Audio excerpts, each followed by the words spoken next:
Shalom Bapak, Ibu, dan saudara-saudari yang dikasihi Tuhan Yesus. Bersama dengan keluarga kita, mari kita berhimpun untuk memuji dan memuliakan nama Tuhan, sebagaimana tertulis dalam Mazmur 117 ayat 1 dan 2. Pujilah Tuhan, hai segala bangsa, megahkanlah Dia, hai segala suku bangsa, sebab kasih-Nya hebat atas kita dan kesetiaan Tuhan untuk selama-lamanya. Haleluya.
Bapak, Ibu, dan saudara-saudaraku yang dikasihi oleh Tuhan Yesus Kristus, mari kita kuduskan dan khususkan ibadah minggu hari ini dengan pengakuan bahwa pertolongan kita di dalam nama Tuhan yang menciptakan langit dan bumi, yang kasih setianya kekal untuk selama-lamanya.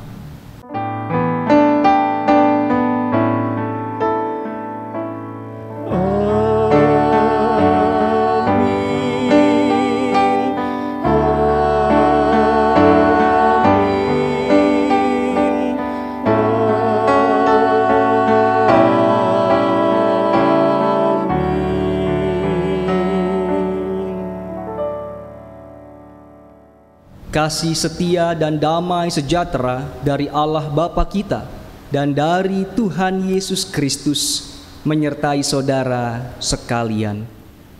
Dan menyertai saudara juga.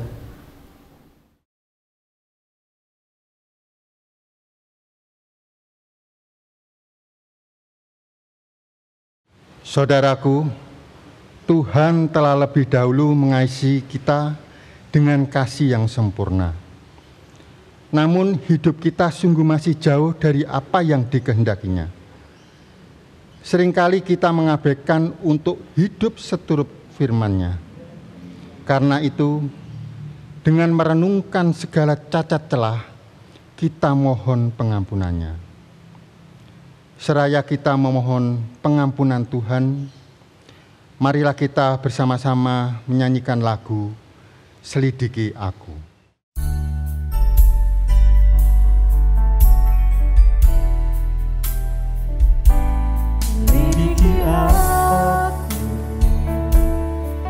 lihat hatiku, apakah ku sungguh mengasihimu, Yesus, Kau yang Maha Tahu dan menilai hidupku. Tak ada yang tersembunyi bagimu. Aku lihat kebaikanmu yang tak pernah habis di hidupku. Ku berjuang sampai akhirnya, Kau dapati aku tetap setia.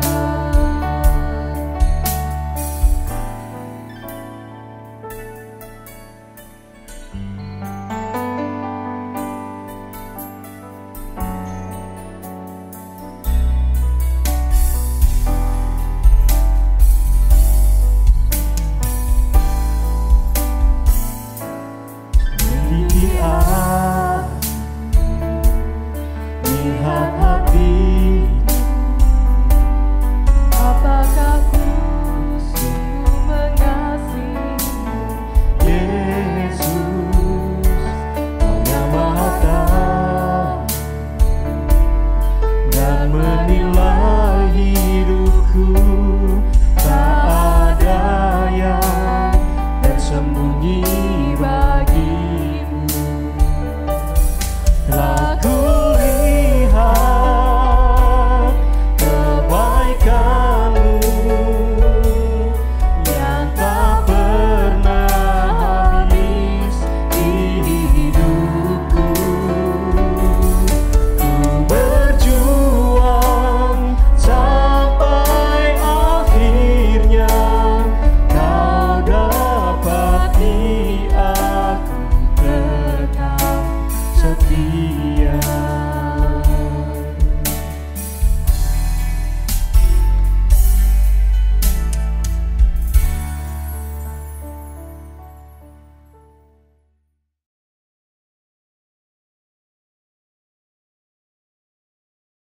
Setiap orang berdosa yang sungguh-sungguh bertobat di hadapan Tuhan akan menerima anugerah pengampunannya. Seperti dinyatakan dalam Roma 3 ayat 23-24 demikian. Karena semua orang telah berbuat dosa dan telah kehilangan kemuliaan Allah, dan oleh kasih karunia telah dibenarkan dengan cuma-cuma karena penebusan dalam Kristus Yesus. Demikianlah berita anugerah dari Tuhan. puji dan syukur kepada Allah.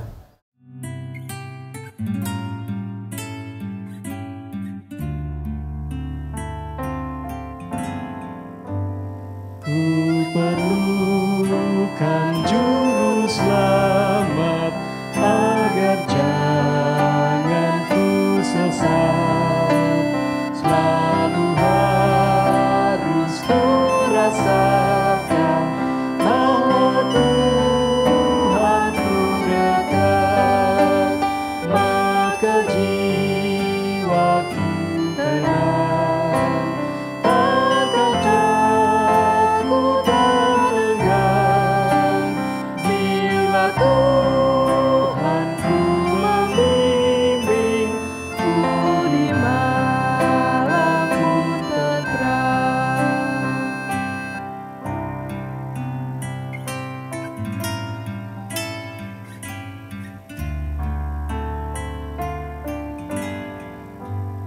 Ku perlukan juru selamat dalam langkah jiwaku. Siang malam suka duka, dengan Tuhanku teguh, maka jiwaku tenang. Takkan takut terenggan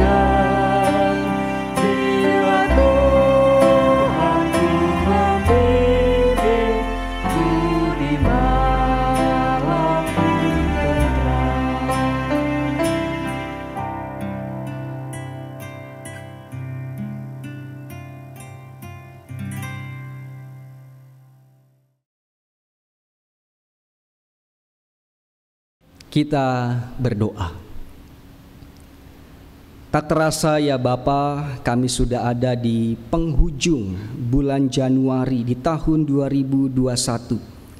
Rasanya baru kemarin kami merayakan tahun baru, namun kini kami sudah ada di akhir hari bulan Januari.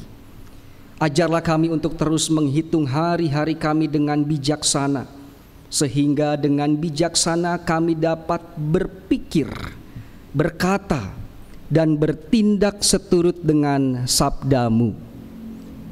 Di hari Minggu yang indah ini, kami akan disapa oleh kebenaran firman Tuhan. Kami memohon kuasa Roh Kudus-Mu, agar kami dengan rendah hati dapat mendengarkan suara-Mu, dan kami dimampukan untuk menjalaninya dalam kehidupan kami sehari-hari. Berfirmanlah, kami siap untuk mendengarkannya. Dalam nama Tuhan kami, Yesus Kristus. Amin.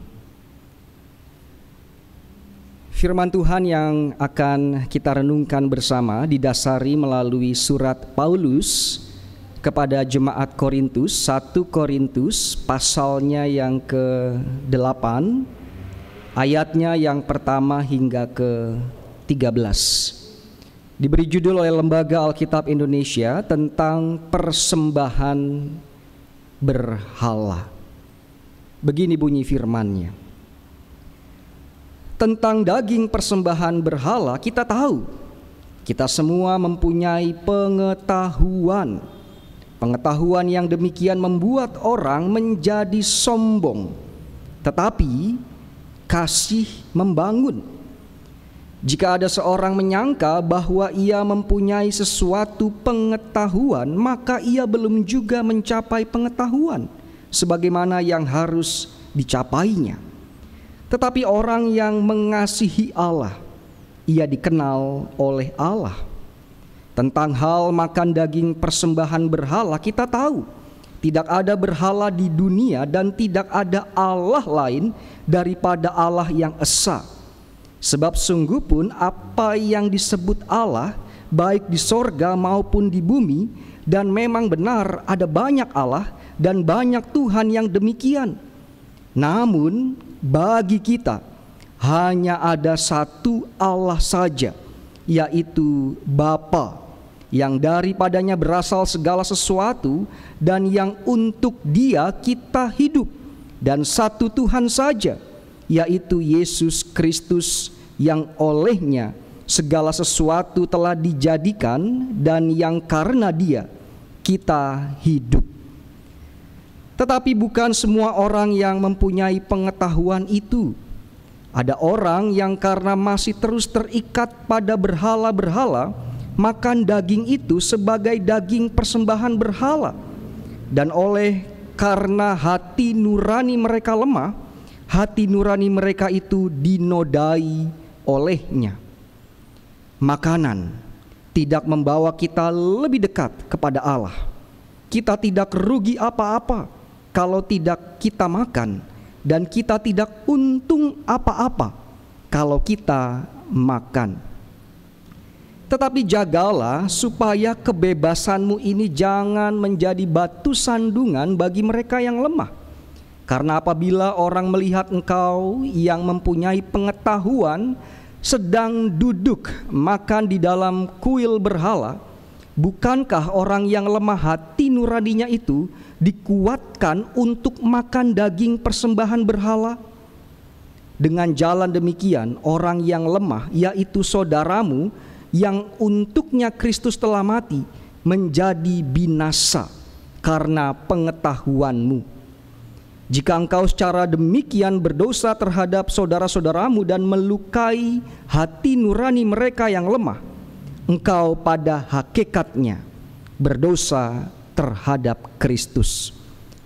Karena itu apabila makanan menjadi batu sandungan bagi saudaraku, aku untuk selama-lamanya tidak akan mau makan daging lagi, supaya aku jangan menjadi batu sandungan bagi saudaraku. Demikianlah firman Tuhan, yang berbahagia ialah mereka yang mendengarkan, memelihara, dan melakukannya. Haleluya.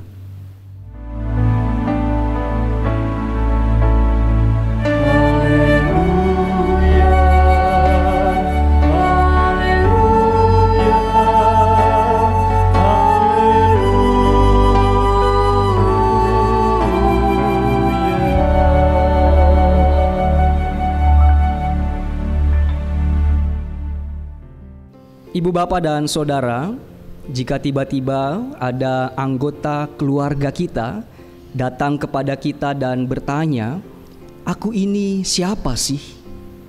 Barangkali kita akan terkejut dengan pertanyaan itu. Tidak ada angin, tidak ada badai, dia langsung menyodorkan sebuah pertanyaan yang seolah-olah dia tidak tahu siapa dirinya. Kalau yang bertanya suami kita, mungkin kita akan menjawab, "Ya, kamu suamiku." Jika yang bertanya istri, bisa jadi kita akan spontan menjawab dengan namanya. Bila yang bertanya anak-anak kita, memungkinkan kita sebagai orang tuanya merespon dengan sedikit khawatir. "Kamu ngapain sih nanya-nanya begitu? Memangnya kamu tidak tahu siapa dirimu selama ini?" Pertanyaan "aku ini siapa" memang terkesan menggelitik. Tetapi sebenarnya setiap kita perlu mengenal sebaik-baiknya siapa diri kita. Mengapa? Seorang pemikir dan penulis Amerika yang bernama Henry David Thoreau pernah menulis, banyak orang pergi memancing sepanjang hidupnya tanpa mengetahui bahwa ternyata yang mereka inginkan bukanlah ikan. Kutipan ini terkait juga dengan tema firman Tuhan. Ketika saya dan saudara tidak mengetahui siapa diri kita, maka bijak dalam bertindak akan sulit terwujud. Ada satu ilustrasi begini, Bapak Ibu Saudara. Seekor ayam yang tidak tahu siapa dirinya pergi ke hutan. Di tengah hutan ia ketemu dengan macan dan bertanya, "Hei macan, aku ini siapa sih?" Si macan menjawab, "Oh, kamu itu sama seperti aku. Kamu punya cakar sama seperti aku." Sambil mengangguk-angguk, ayam itu kemudian melanjutkan perjalanan dan berjumpa dengan katak. Si ayam kembali penasaran dan bertanya kepada si katak, "Menurut kamu, aku itu siapa ya?" Dengan cepat, dengan sigap, si katak menjawab, "Ya, kamu adalah katak. Kamu kan bisa melompat sama seperti aku." Ayam jadi gelisah dan bingung. Tadi ketemu macan dibilang seperti macan, ketemu katak dibilang seperti katak. Dalam kebingungannya itu, si ayam berjumpa dengan seekor burung. Ia mau memastikan lagi siapa dirinya. Ia tanya kepada si burung, "Menurutmu burung, aku ini siapa sih?" Sambil bernyanyi burung itu menjawab, "Kenapa kamu bingung? Kamu itu burung karena kamu punya sayap sama seperti aku." Akhirnya saudara-saudaraku, ayam itu pulang ke rumah dengan 1000 kebingungan. Ia bingung mau bertindak seperti macan, mau bertindak seperti katak, atau mau bertindak seperti burung. Ilustrasi ini hendak menggambarkan ketika manusia tidak mengenal siapa dirinya, ia akan mengalami kebingungan mau bertindak seperti apa dan mau bertindak bagaimana. Secara sederhana, manusia mempunyai 4 ruang dalam hidupnya. Ruang terbuka, ruang buta, ruang tersembunyi, dan yang keempat, ruang misteri. Ruang terbuka adalah ruang di mana orang-orang di sekitar kita dan kita sama-sama tahu. Hal ini biasanya berkaitan dengan karakter-karakter yang kelihatan, karakter-karakter yang nampak. Misalnya pemarah, penyayang, suka tersenyum, mudah bergaul, mudah berteman, banyak bicara, cerewet, pendiam, dan lain sebagainya. Ruang berikutnya, ruang buta. Tempat di mana orang lain tahu, bisa tahu, tapi kita ini tidak tahu, tidak sadar. Dulu sebelum saya menjadi pendeta, Bapak Ibu Saudara, masih bakal calon pendeta, seorang majelis pernah memberi masukan kepada saya yang tidak akan pernah saya lupakan. Setelah saya selesai memimpin kebaktian pemuda, majelis tersebut menghampiri saya dan berkata, "Mas, saya mau memberi masukan. Sebaiknya ketika memimpin doa, tangannya tidak perlu masuk ke kantong celana." Dalam hati saya berkata, kok bisa-bisanya ya majelis itu tahu padahal lagi berdoa. Jangan-jangan majelis itu gak berdoa.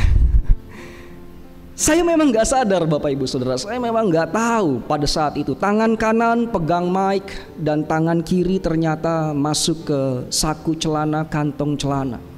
Dan saya bersyukur diingatkan, karena memang rasanya kurang pas ya ketika sedang berdoa tangan kita masuk ke kantong celana.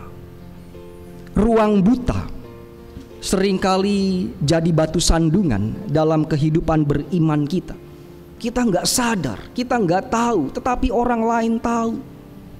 Suka ngomongin orang, bergosip, nyinyir, jutek, ngambek, ketus dalam berbicara, suka meminjam atau berhutang dan lain sebagainya. Oleh karena itu penting sekali sebagai orang percaya untuk kita saling mengingatkan di dalam kasih, sehingga kita dapat terus memperbaharui diri. Yang ketiga, ruang tersembunyi. Orang lain nggak tahu. Yang tahu hanya saya, hanya kita dengan Tuhan.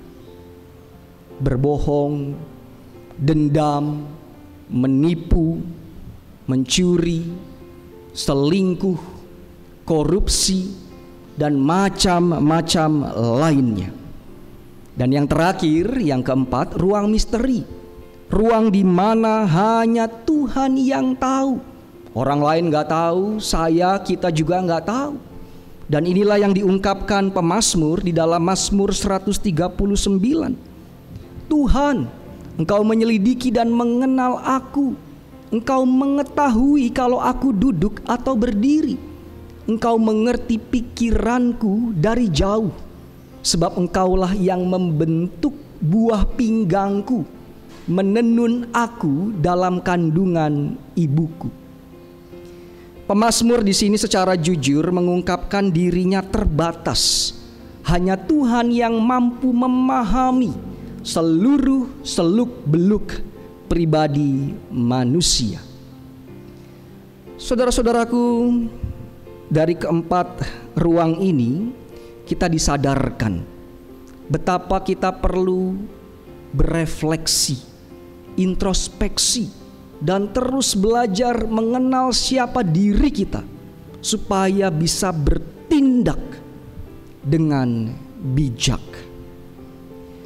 Rasul Paulus di dalam bacaan Alkitab menjelaskan tentang bolehkah orang-orang percaya makan daging yang dipersembahkan untuk berhala.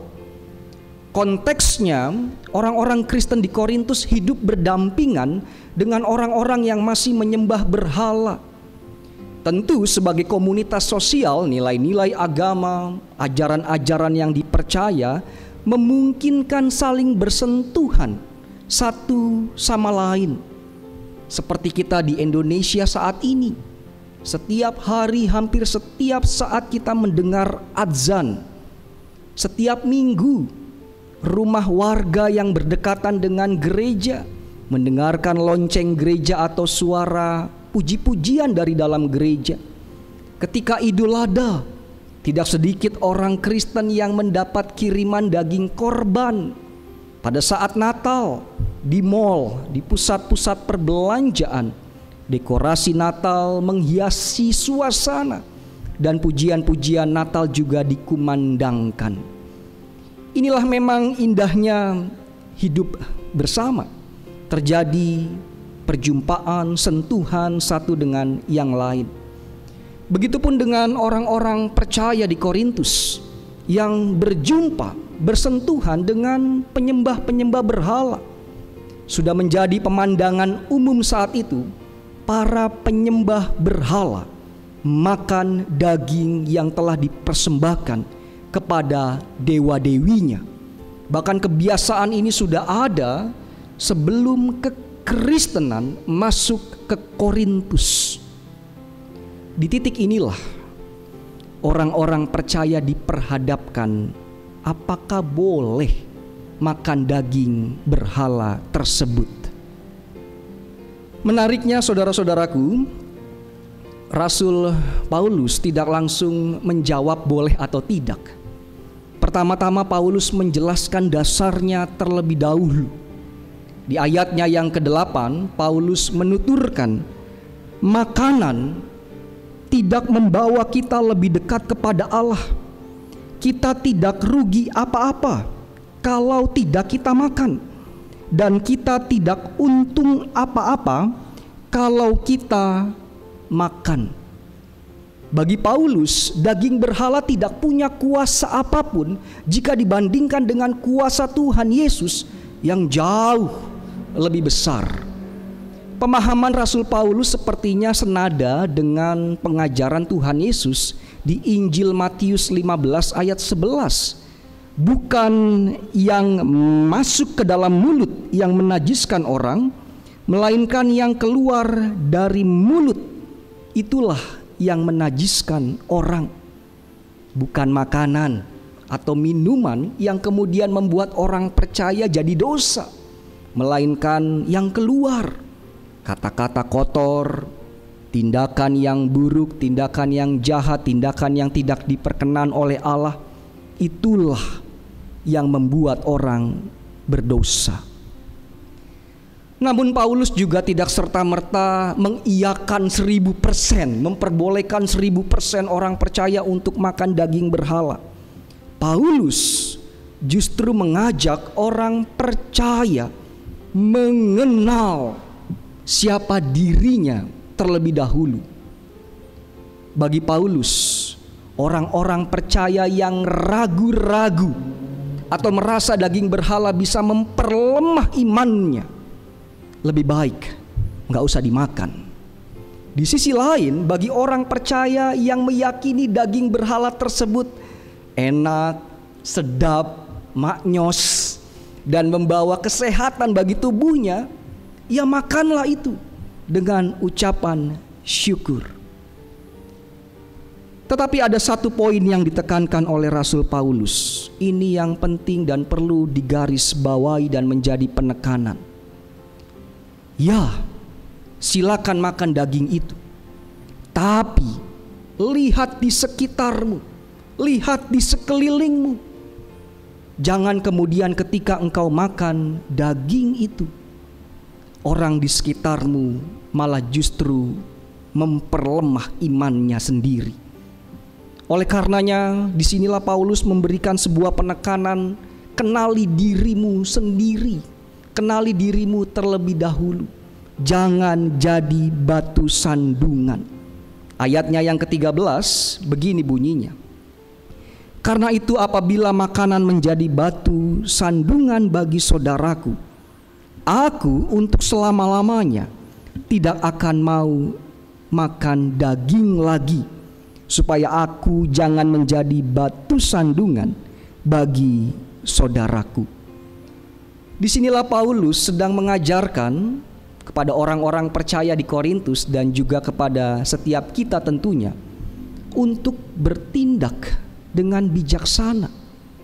Orang percaya bertindak dengan dasar pertimbangan iman yang matang, bukan dengan gegabah.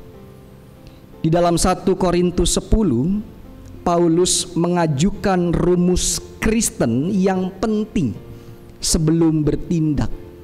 Saya mencatat ada 4 hal dan ini juga perlu kita catat sebagai orang percaya sebelum kita bertindak. Yang pertama, apakah yang kita lakukan berguna atau tidak? Yang kedua, apakah yang kita lakukan membangun iman kita atau tidak? Yang ketiga, apakah yang kita lakukan memperhatikan kepentingan orang lain juga atau hanya untuk kepentingan diri sendiri? Dan yang terakhir, apakah yang kita lakukan memuliakan Allah atau tidak? Selamat mengenal diri kita sendiri lebih dalam untuk kita bisa terus bijak dalam bertindak. Tuhan Yesus menolong. Amin.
selalu sakti bertugas dengan penuh kasih sayang. Yesus perhatikan setiap tetesan air mata. Dia mengenal hatimu yang penuh penyesalan dosa. Dia mengenal hatimu yang penuh penyesalan dosa.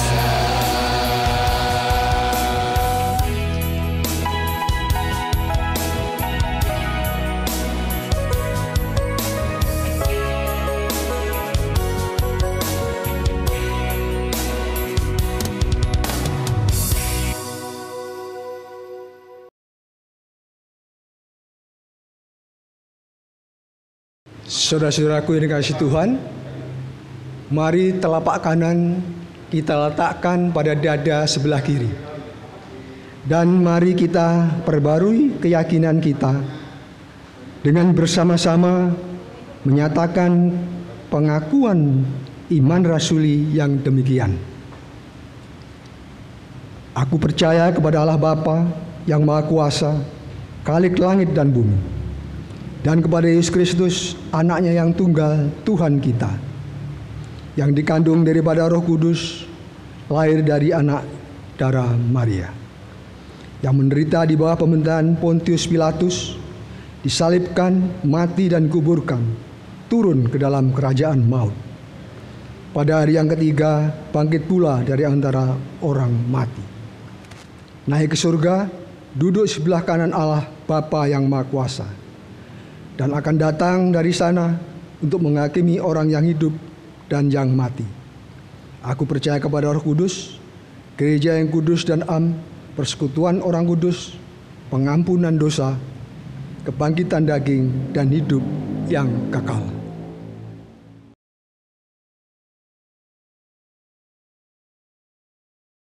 Kita satu dalam doa. Bapa, Putra, dan Roh Kudus, kami senantiasa rindu memuliakan kuasa kasih-Mu yang besar dan ajaib.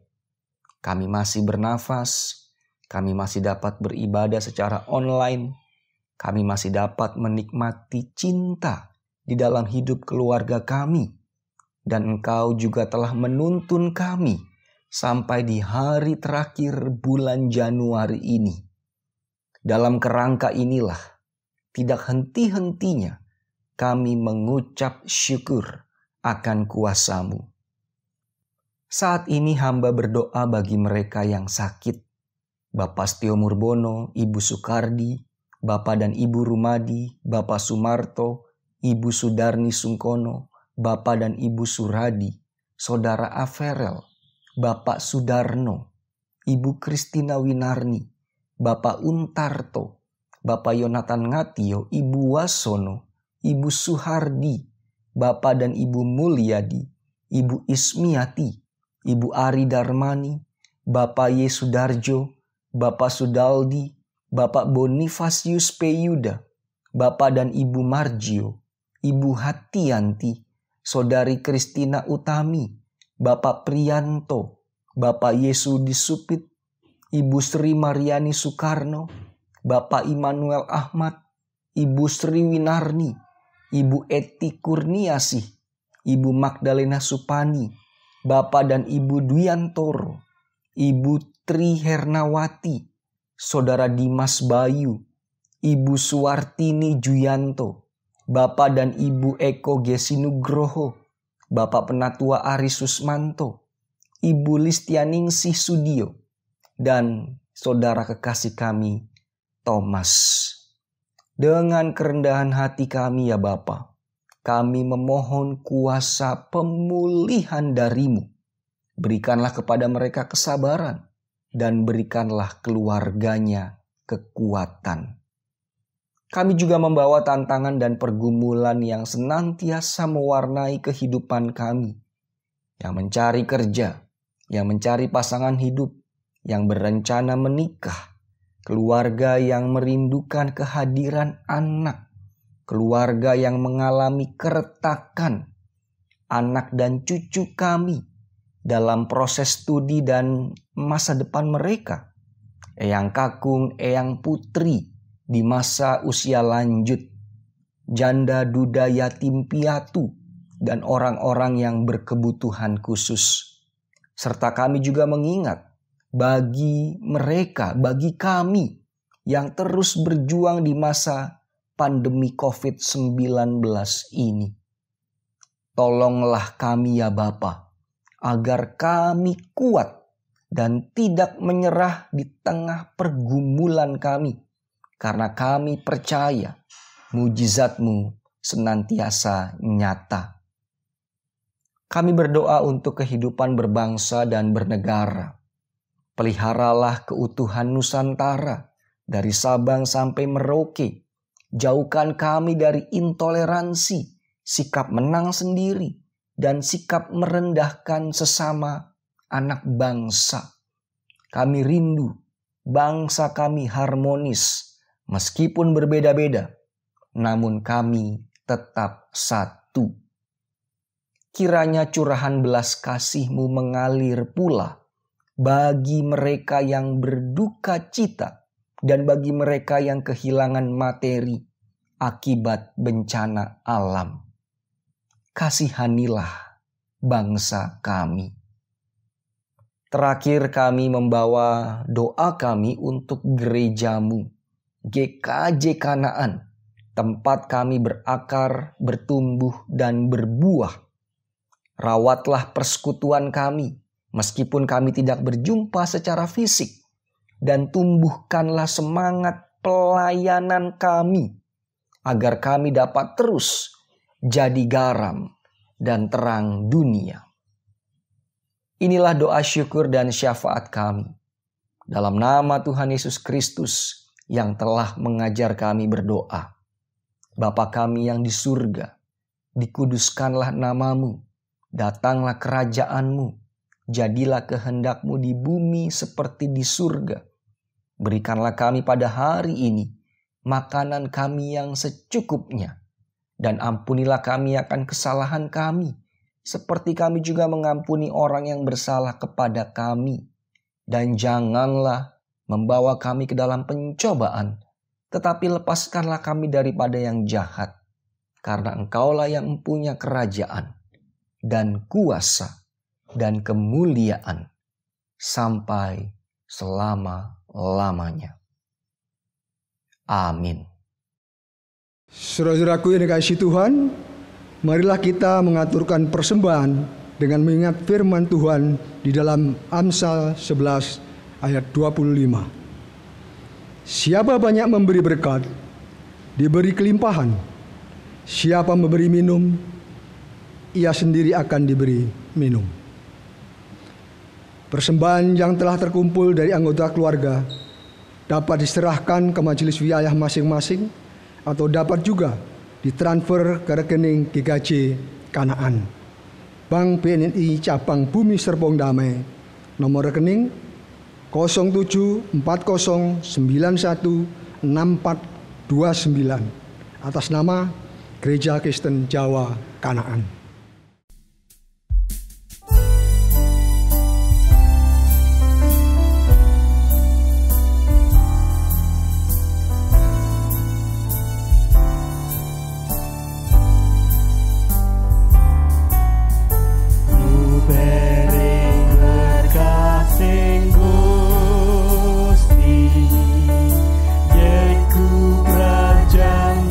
Suci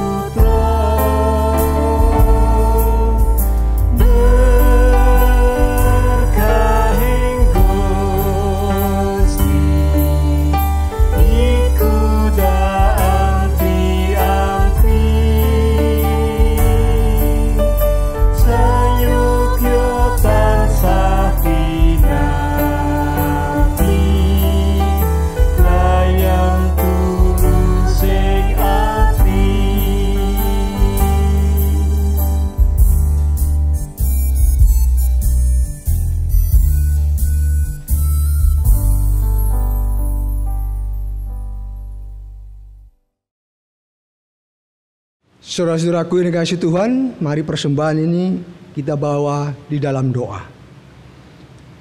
Syukur kami menaikkan kepadamu ya Tuhan. Kami dapat mempersembahkan syukur kami kepadamu. Kiranya Tuhan kuduskan persembahan kami ini, sehingga berkenan kepadamu. Kami mohon hikmat-Mu agar persembahan ini dapat dikelola dengan baik dan bermanfaat bagi kehidupan pelayanan di GKJ Kanaan. Inilah seruan doa kami, ambillah segala dosa dan pelanggaran kami. Hanya di dalam nama Tuhan Yesus kami sudah berdoa dan mengucap syukur. Amin.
Kini arahkanlah hatimu kepada Tuhan.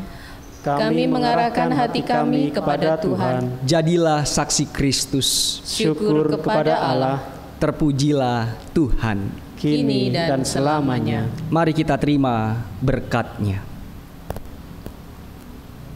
Tuhan memberkati dan melindungi saudara.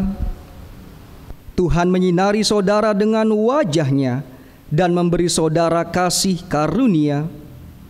Tuhan menghadapkan wajah-Nya kepada saudara dan memberi saudara damai sejahtera.